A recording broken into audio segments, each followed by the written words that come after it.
The Zephyrian refugee ship. Whispered hope. Drifted through the void, its hull scarred by plasma burns and its engines barely functional.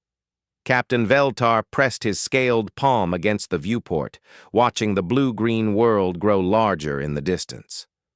Earth, the planet that housed the youngest species to achieve spaceflight, yet somehow had managed to establish themselves as mediators in galactic conflicts.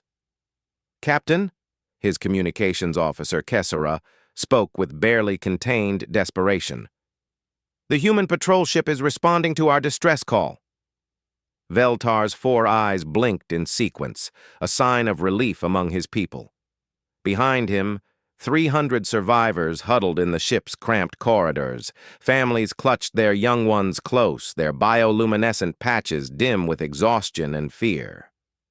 They had been running for 6 cycles now, ever since the hegemony had declared their entire species obsolete and began the systematic extermination of every Zephyrian colony. The hegemony was unstoppable. Their ships were massive, their weapons could crack planets, and their soldiers were engineered for one purpose: complete annihilation of whatever they deemed unworthy. 12 species had already been wiped from existence. The Zephyrians were simply the latest target. "This is Captain Sarah Chen of the UES Guardian," came a voice through the crackling speakers. The translator worked overtime to convert the humans' rapid speech patterns. "Zephyrian vessel, we've received your distress signal. What is your situation?" Veltar straightened his uniform, though it was torn and stained. "Captain Chen, this is Captain Veltar of the Whispered Hope. We are the last survivors from the Zephyr Prime system. The hegemony destroyed our homeworld 3 cycles ago. We request emergency shelter and asylum." A pause. Then the human voice returned, somehow warmer than before. "Captain Veltar, permission granted to dock at Luna Station. Medical teams are standing by. Welcome to human space." The Zephyrians aboard the ship began to weep with relief, their patches flickering in soft, grateful colors. But Veltar felt a knot in his stomach. He had not told the human captain everything. The hegemony didn't just destroy their targets and leave. They followed. They hunted down every last survivor until nothing remained but empty space and silence. The hegemony was coming, and when they arrived, they would demand the humans hand over every single Zephyrian refugee. As the Whispered Hope limped toward the massive space station orbiting Earth's moon, Veltar watched human ships moving in careful formations around them. The vessels looked sleek but small compared to other species' warships. The humans had only been in space for 2 centuries. What could they possibly do against a force that had erased entire civilizations? Luna Station was unlike anything Veltar had seen before. Where most species built their stations as cold, functional structures, the humans had somehow made theirs feel alive. Gardens were visible through massive transparent walls, and the docking bay was painted in warm, welcoming colors. As their ship was carefully guided into the bay, Veltar saw dozens of humans in various uniforms rushing about, preparing to receive them. The airlock hissed open, and Veltar stepped out first, as was proper for a captain. The human delegation waiting for him was led by a woman with kind eyes and silver hair. She wore no weapons, no intimidating armor. Just a simple blue uniform with insignia he didn't recognize. "Captain Veltar," she said, stepping forward with her hand extended in the human gesture of greeting. "I'm Admiral Rebecca Morrison, commander of Luna Station. We've prepared quarters for your people, and our medical staff is ready to help anyone who needs treatment." Veltar carefully took her much smaller hand in his. "Admiral Morrison, I must warn you. The hegemony will follow us. When they arrive, they will demand our surrender. They have never been refused." The Admiral's expression didn't change, but Veltar noticed something shift in her eyes, something that reminded him of the calm before a storm on his homeworld. "Captain," she said quietly, "you asked us for shelter. As far as humanity is concerned, you're under our protection now. The hegemony can ask for whatever they want. Whether they get it is another matter entirely." Over the following days, Veltar watched in amazement as the humans worked tirelessly to care for his people. They didn't just provide food and medical care.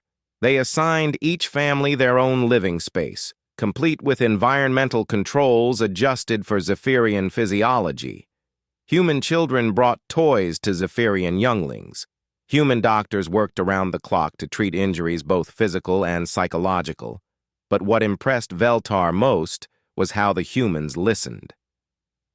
They recorded every testimony, every account of hegemony atrocities. They asked detailed questions about hegemony ships, weapons, and tactics. When Veltar asked why, a young human officer simply said, "So we know what we're dealing with." "You cannot fight them," Veltar had insisted. "The Korthak Confederation had weapons that could boil oceans. The hegemony destroyed them in 3 days. The Stellar Commonwealth had shields that could withstand supernovas.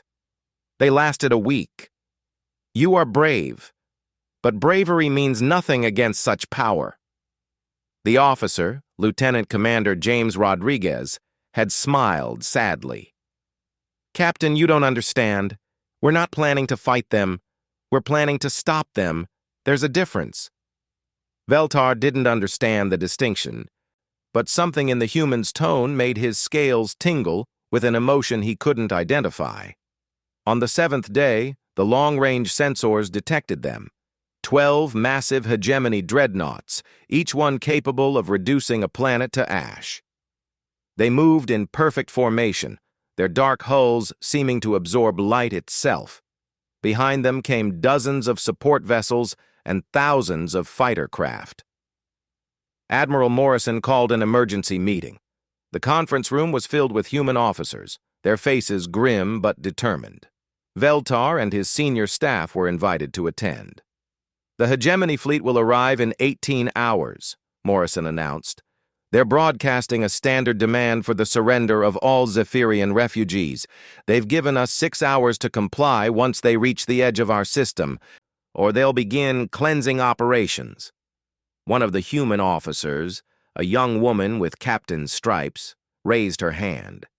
"Admiral, have we received any response from Earth Command?" Morrison nodded. The President's message was quite clear.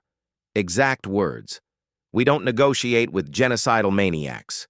Prepare for Operation Sanctuary." Veltar felt his heart sink. Operation Sanctuary sounded like an evacuation plan.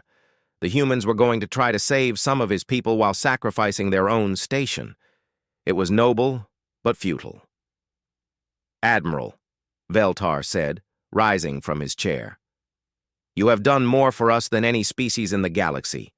But you must not throw away your lives for us. We will surrender ourselves to the hegemony. Perhaps if we go willingly, they will spare Luna Station." Every human in the room turned to look at him. Morrison's expression was gentle but firm. "Captain Veltar, I need you to understand something about humans. We have a saying, the only thing necessary for the triumph of evil is for good people to do nothing. We've spent the last week getting to know your people. We've heard your children laugh and seen your elders share their wisdom. You're not cargo to be traded away. You're people. You're our people now." She stood and walked to the massive viewport that dominated one wall of the conference room. Earth hung in the distance, blue and beautiful and seemingly fragile. "The hegemony thinks they know humans because we're young and our ships are smaller than theirs. They think we'll be intimidated by their reputation. They're about to learn that there's a very important difference between being young and being naive." As if summoned by her words, new contacts began appearing on the tactical display. Ships were emerging from behind Earth, rising from the planet's surface and decloaking in the empty space around Luna Station. Not dozens, hundreds, then thousands. Veltar stared in disbelief. Where had they all come from? The human fleet registry listed fewer than 200 military vessels, but the display showed an armada that dwarfed anything he'd ever seen. Admiral, the communications officer called out, we're receiving identification signals from the fleet. Colonial Navy vessels from the outer colonies, merchant marine ships that have been retrofitted for combat, civilian vessels volunteering for evacuation duties, and... He paused, checking his readings twice. Military vessels from 17 different allied species. Morrison smiled for the first time since the hegemony had been detected. It seems word got out about our guests. Apparently, a lot of people have strong feelings about genocide. The tactical display continued to update as more ships arrived. Veltar recognized the sleek vessels of the Altarian Republic, the crystal ships of the Singing Worlds, even the living vessels of the Plant Collective. Species that had never worked together were forming up in a united fleet, all centered around the small blue world that had welcomed refugees. But even this massive fleet would be no match for hegemony technology. Their weapons were designed to fight entire civilizations. Their shields could withstand anything the galaxy could throw at them. Admiral, Veltar said quietly, this is magnificent, and I am honored that so many would risk their lives for my people. But the hegemony has never been defeated. Their technology is beyond anything we understand. Morrison turned from the viewport, and Veltar saw something in her eyes that made him step back. It wasn't anger or fear. It was something far more dangerous. Quiet, cold determination. Captain, she said, you're absolutely right. Hegemony technology is beyond anything you understand. But you see, we humans have a talent that's served us well throughout our history. When someone tells us something is impossible, we take it as a challenge. And when someone threatens people under our protection... She paused, her smile becoming something that would have frightened a predator. Well, let's just say they're about to discover why every single predator species on Earth learned to fear us. The room fell silent except for the hum of the station's systems. Outside the viewport, the massive fleet continued to grow, but Veltar found himself focusing on the humans around him. They weren't posturing or making grand speeches. They were quietly, efficiently preparing for war against an enemy that had never known defeat. For the first time since fleeing his homeworld, Captain Veltar began to wonder if perhaps the hegemony had made a mistake. They had encountered humans before in diplomatic settings, seen their small ships and young civilization, and dismissed them as insignificant. But they had never seen humans when they were truly angry. As the hegemony fleet approached the edge of the Sol system, they would soon discover that there was a vast difference between asking humans for shelter and threatening those humans had chosen to protect. The hegemony fleet dropped out of hyperspace at the edge of the Sol system, like a plague of metal locusts. 12 dreadnoughts, each one 3 kilometers long and bristling with weapons that could sterilize continents. Their escorts formed a perfect sphere around them, thousands of fighters moving in formations so precise they seemed like extensions of a single mind. On Luna Station, Captain Veltar watched the tactical display with growing dread. The human fleet had assembled into what looked like a defensive formation around Earth and its moon, but they were hopelessly outnumbered. Even with their allied vessels, they had perhaps 3,000 ships against the hegemony's 10,000. Admiral Morrison stood calmly at the center of the command center, her hands clasped behind her back.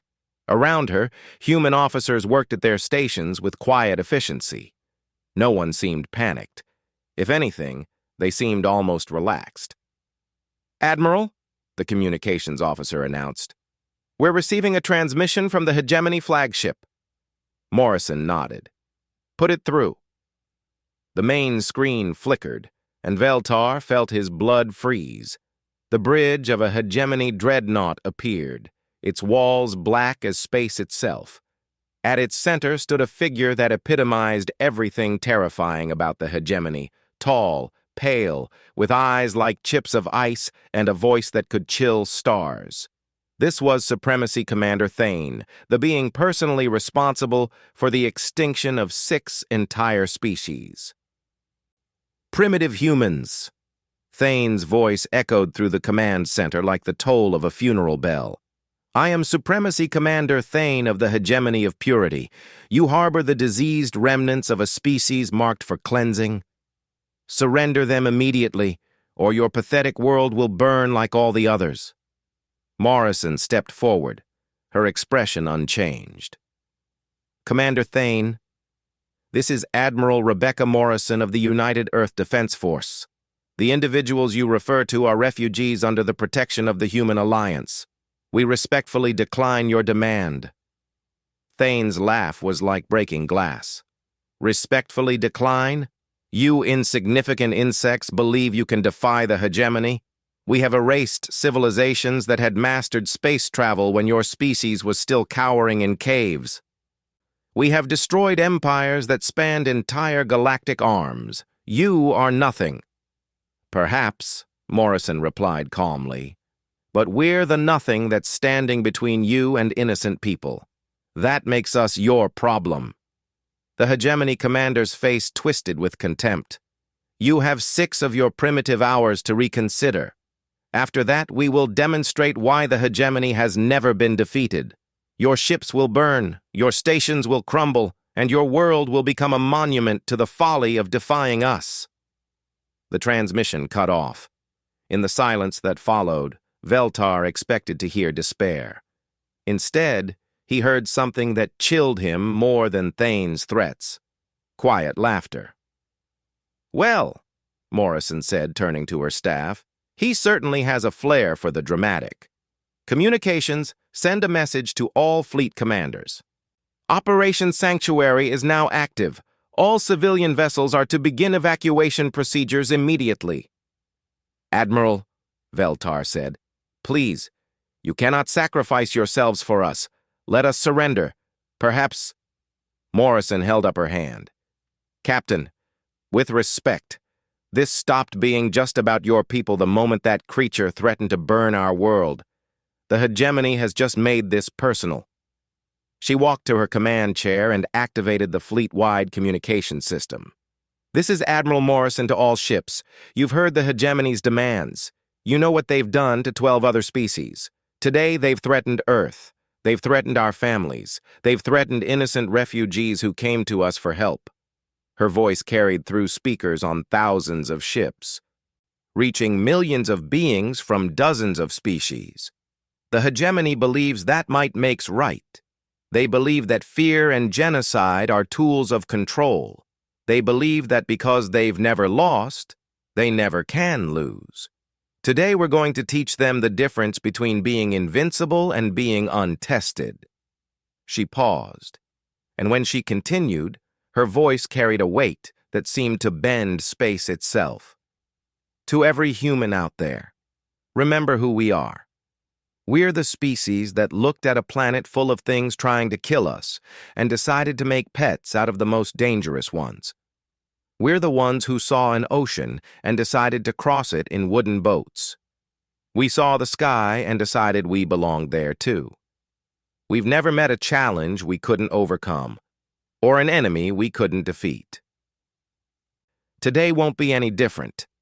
Across the fleet, response signals lit up the communication board. Ship after ship acknowledged the order, but more than that, they began transmitting something else. Music, human music, old songs about standing against impossible odds, about protecting the innocent, about never surrendering. Veltar listened to the voices of thousands of humans singing together across the void, and for the first time since fleeing his homeworld, he began to hope. But hope was a fragile thing when facing the hegemony. 3 hours later, the hegemony fleet began its approach. They moved in perfect formation, their ships arranged in a pattern designed to maximize their overwhelming firepower advantage. Their strategy was simple and had never failed.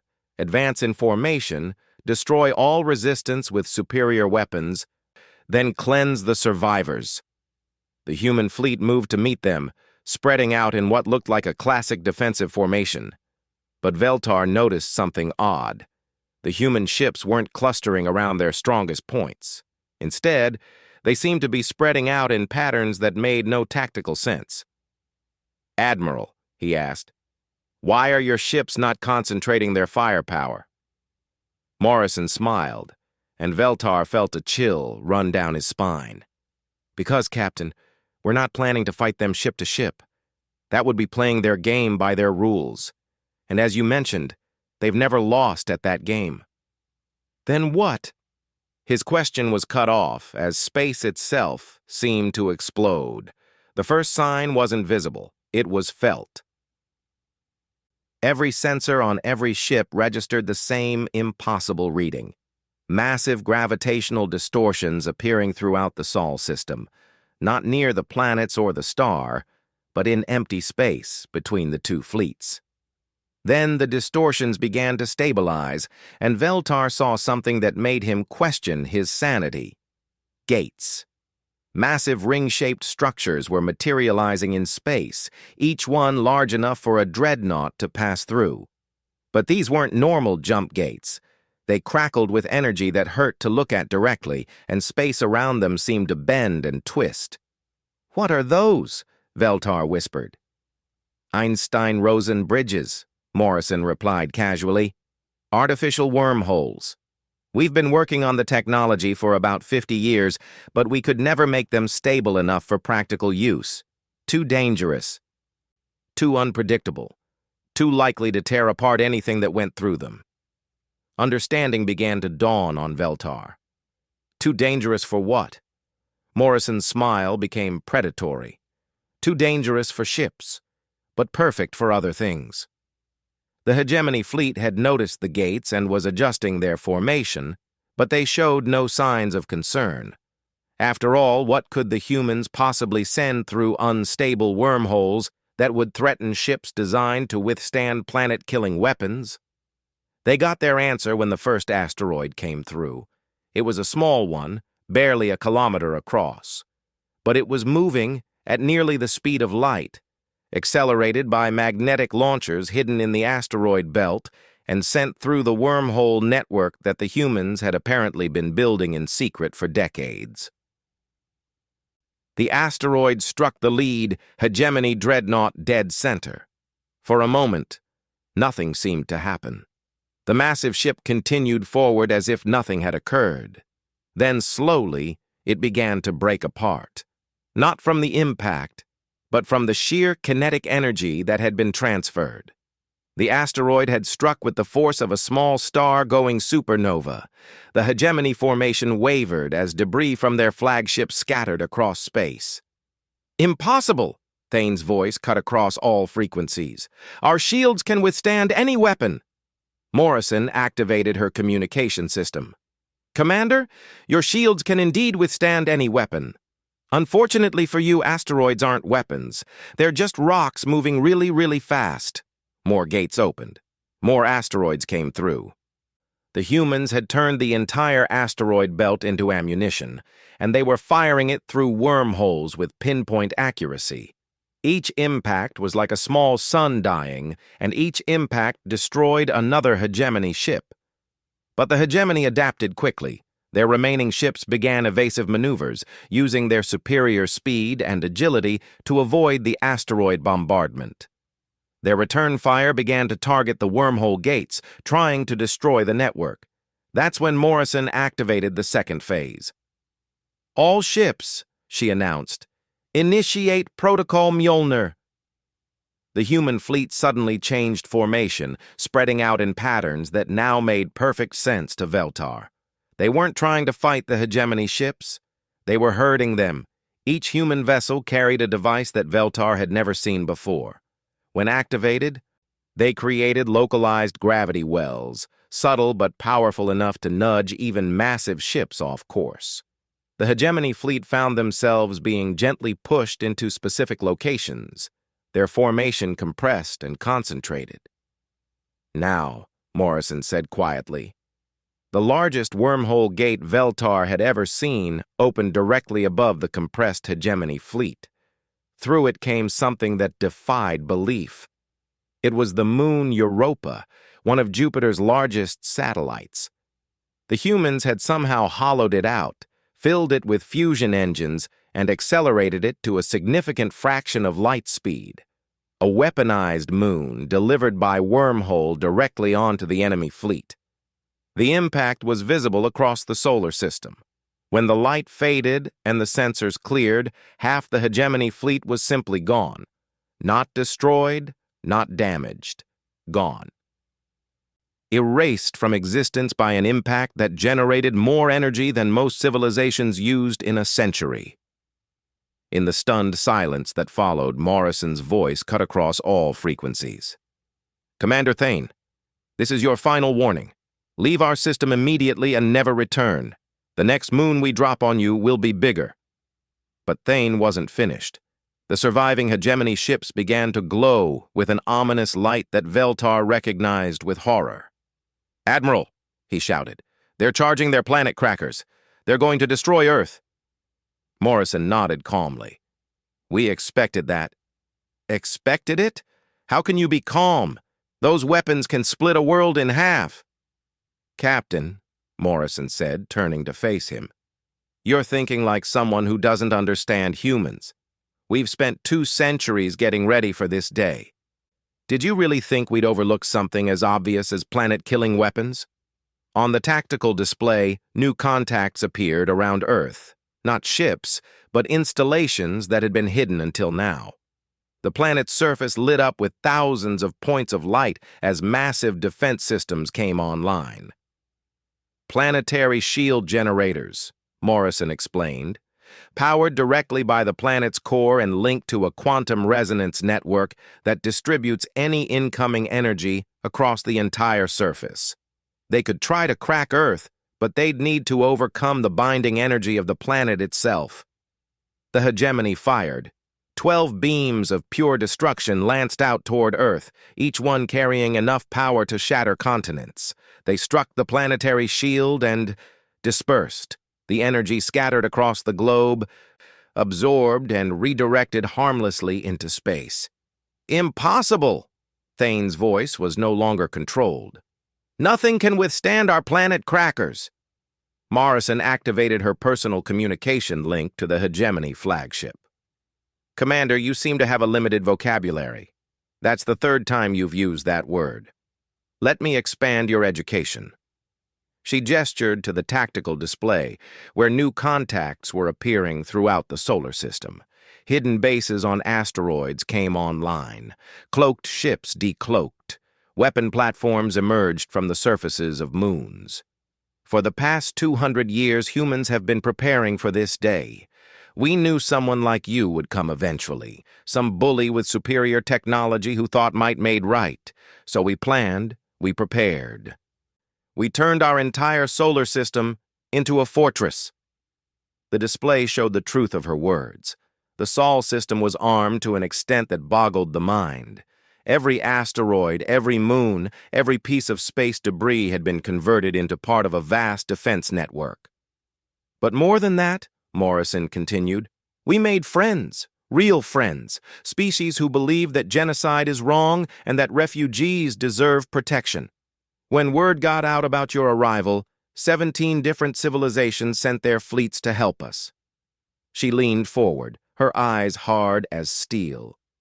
"You see, Commander, you made one critical error in your calculations. You assumed that because you've always won before, you always would. But there's something you don't understand about humans. We don't just fight to win. We fight to make sure that monsters like you can never hurt anyone ever again." The remaining hegemony ships found themselves surrounded. The combined human and alien fleet had used the distraction of the asteroid bombardment to get into position. Every hegemony vessel was targeted by dozens of allied ships. "Surrender," Morrison demanded. "Power down your weapons and prepare to be boarded. Your war crimes will be judged by a coalition of every species you've wronged." Thane's response was a snarl of rage. "The hegemony does not surrender. If we cannot have purity through cleansing, we will have purity through sacrifice." Veltar's blood turned to ice. "Admiral, they're going to detonate their reactors. They're planning to take the entire system with them." Morrison's expression didn't change. We know. You know? How can you know?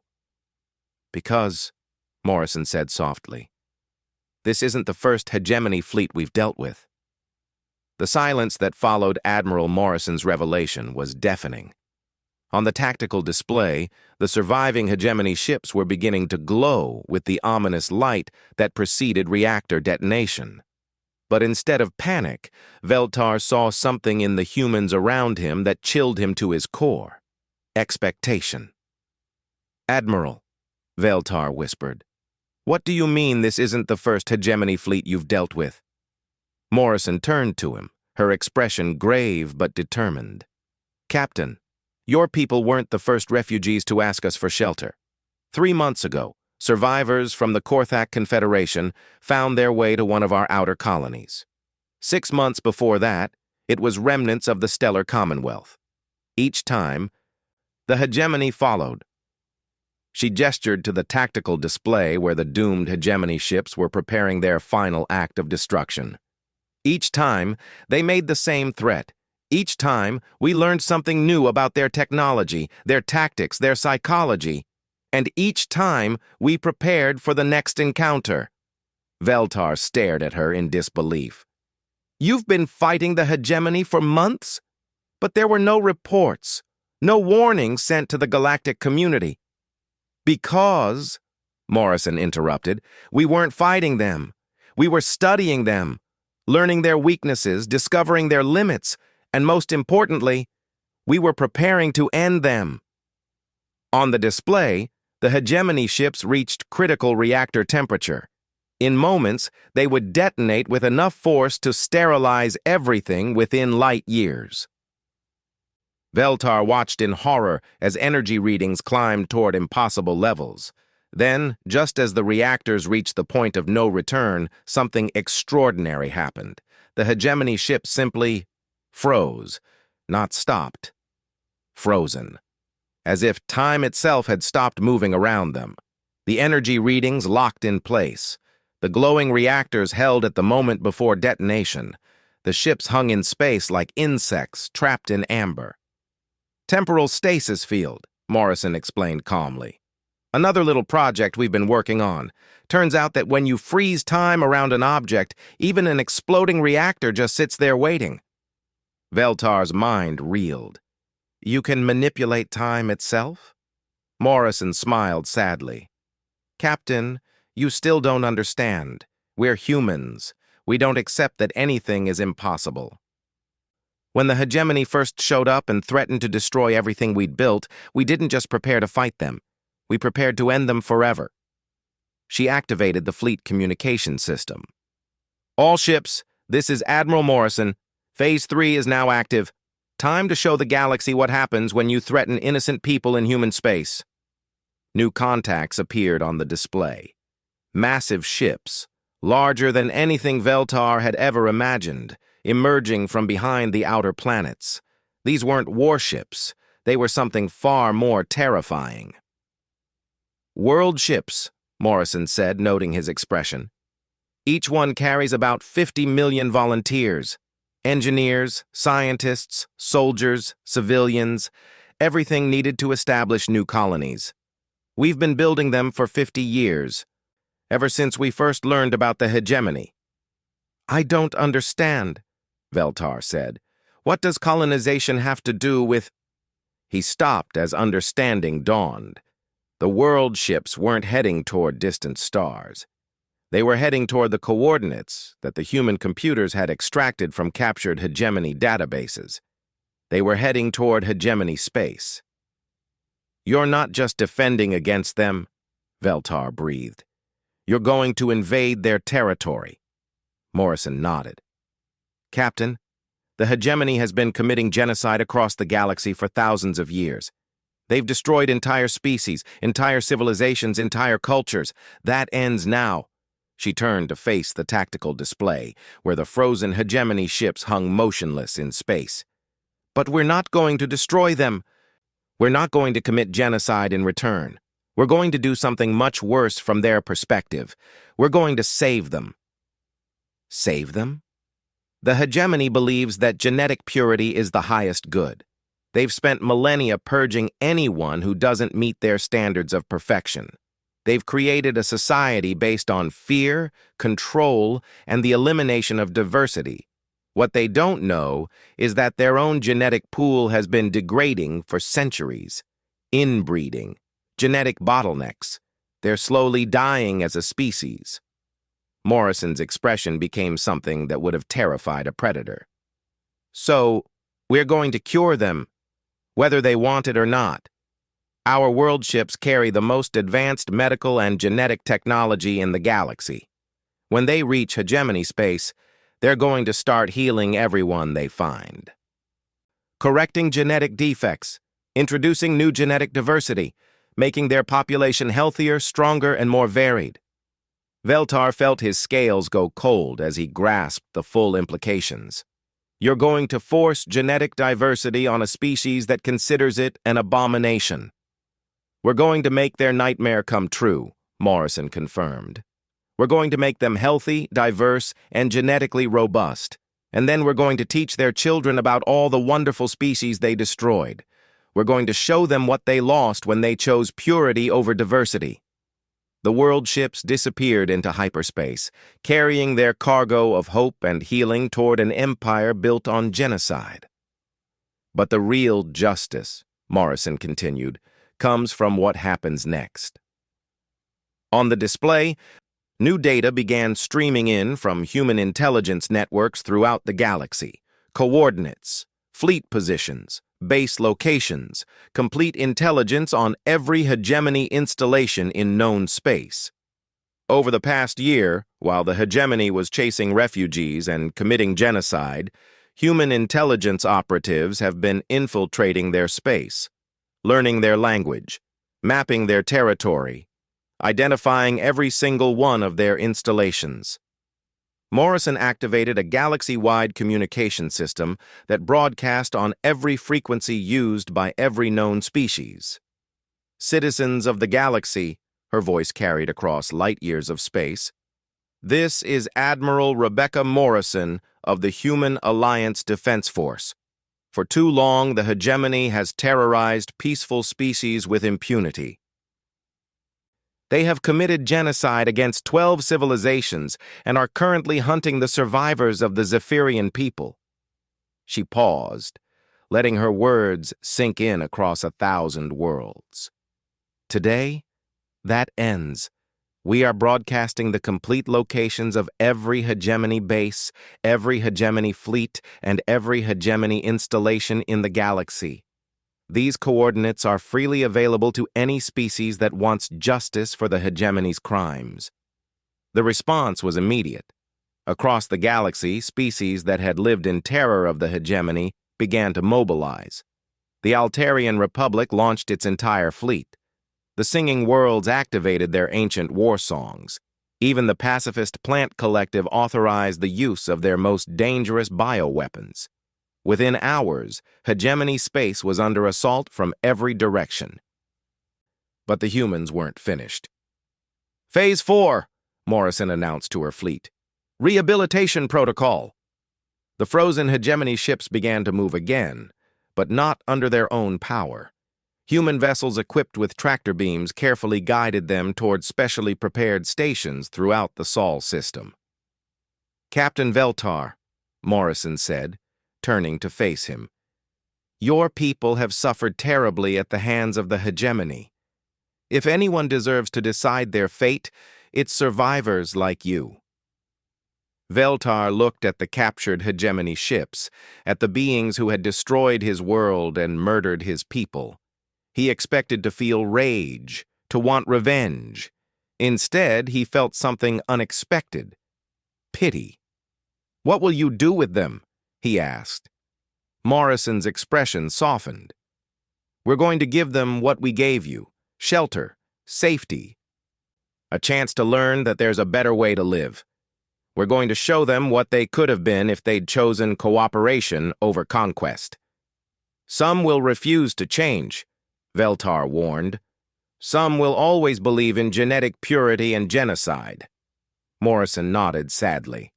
Yes, Some will, and those individuals will spend the rest of their lives in comfortable but secure facilities where they can't hurt anyone. But their children will grow up learning about the beauty of diversity. They'll make friends with humans, with Zephyrians, with members of every species their parents tried to destroy. She gestured toward Earth, where lights were beginning to appear on the night side of the planet. Do you know what those lights are, Captain? Veltar looked more carefully and gasped. The lights weren't cities, they were celebrations.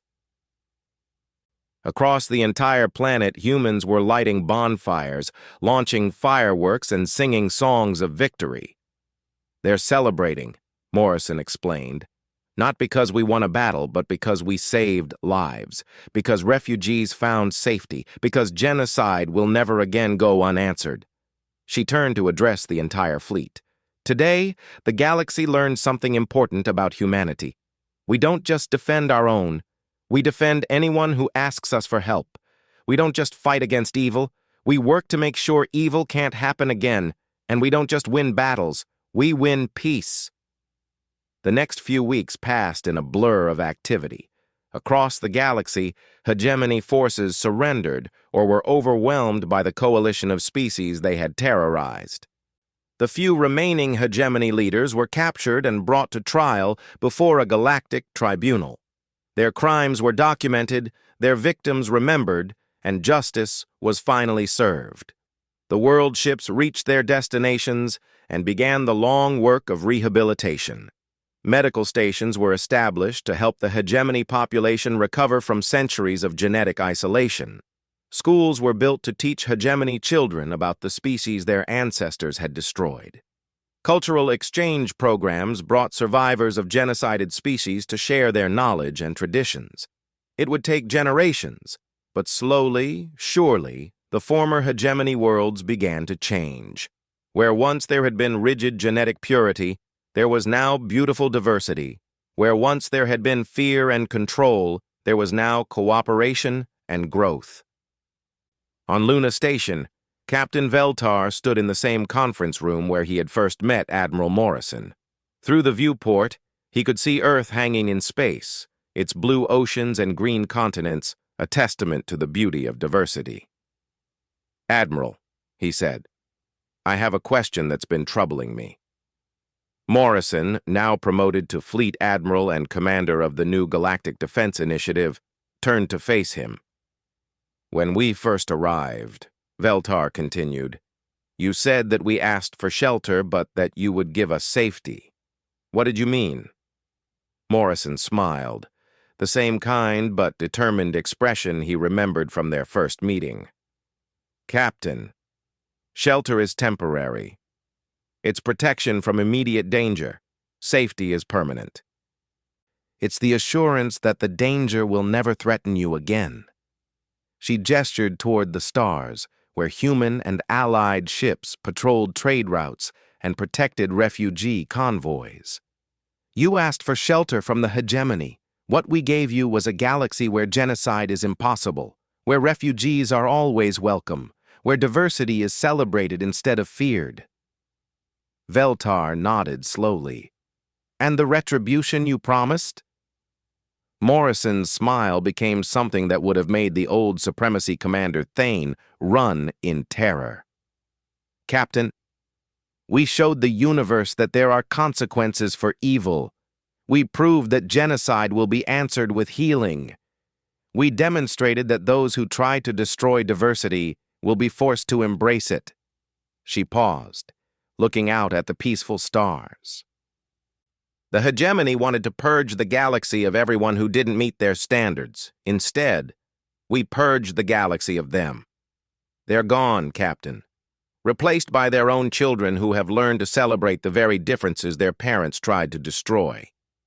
As if summoned by her words, new lights appeared in the distance, ships from across the galaxy, carrying diplomats, traders, scientists, and refugees, all coming to the Sol system that had become a symbol of hope throughout the galaxy. "The galaxy is safe now," Morrison said quietly. "Not because we destroyed our enemies, but because we transformed them. Not because we won a war, but because we built a peace that can never be broken. Veltar watched the ships approach, each one representing a species that was now free to live without fear of genocide. His own people were thriving on the new world the humans had helped them establish. Zephyrian children played with human children, learned human songs, and taught humans the ancient stories of their people. "Admiral," he said finally, "what do humans plan to do now that the galaxy is at peace?" Morrison laughed, the sound carrying hope across the stars. "Captain, we're humans. We'll find new challenges to overcome, new problems to solve, new friends to help. There are other galaxies out there, other species that might need shelter, and when they ask for help, they'll discover the same thing you did." She turned to face him, her eyes bright with determination. "When you ask humans for shelter, what you receive is safety. And when someone threatens those under our protection, they learn that our retribution isn't destruction. It's transformation. We don't just defeat our enemies, we turn them into friends." In the years that followed, the Sol system became the capital of a new galactic order. The Universal Protection Accord was signed by every known species, establishing the principle that genocide would never again be tolerated. Refugee protection fleets patrolled the trade routes. Rehabilitation centers helped former oppressors learn to live in peace with those they had wronged. And at the center of it all, humanity continued to do what it had always done: face the impossible with determination, protect the innocent with courage, and transform hatred into hope through the simple but revolutionary idea that everyone deserved a chance to live free from fear. The galaxy learned that when you ask humans for shelter, you receive something far more valuable, a universe where shelter is never needed, because safety is guaranteed for all. The hegemony had sought to purge the galaxy of diversity. Instead, they became diversity's greatest success story, their own children living proof that transformation was always possible. And in the quiet moments between the stars, survivors of genocide and former genociders worked together to build something that had never existed before: a truly safe galaxy, protected not by the threat of retribution, but by the promise that everyone, no matter how different, had a place to call home.